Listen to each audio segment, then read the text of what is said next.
Will your home pass the test? Can you sell your home for top dollar right now? Or does it need a little sprucing up for getting you the very best return? Hi, I'm Jill Holden, broker owner of J.E. Holden Realty. Let's take a little quiz and see if your home passes the sell for top dollar test. After helping many homeowners prepare and sell, I can tell you these details make a big difference. When you walk up to your home, does it have curb appeal, fresh landscaping, maybe some colorful flowers, clean walkways, and a freshly painted front door or trim? These first impressions matter, and buyers do notice them right away. Have you done the 3Ds? Declutter, depersonalize, and deep clean. And I mean really deep clean. Baseboards, windows, light fixtures, light switches, under the kitchen sink cupboard, and even changing out old light bulbs, and more. You get the idea. How about your floors and paint? Are the walls clean and neutral color? Is the carpet clean and in good shape? Updated flooring and countertops can also make a big difference. It can stand out against the competition. And here's the big one,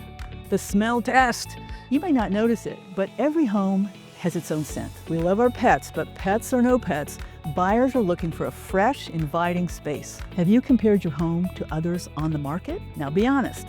Does it stand out in a good way? Staging and updated furniture and decor can help showcase your home's best features and help buyers imagine themselves living there. Finally, what do buyers see when they look out your windows? A peaceful view can be a big selling point. However, no home is perfect. We can work together to highlight your home's strengths and downplay your distractions. So now, on a scale from 1 to 10, how ready is your home to sell for top dollar? If you're like most sellers, there might be a few things you need to work on a little bit. And it doesn't always mean making big changes for big money, but getting it right can pay off in a big way. So let's do it.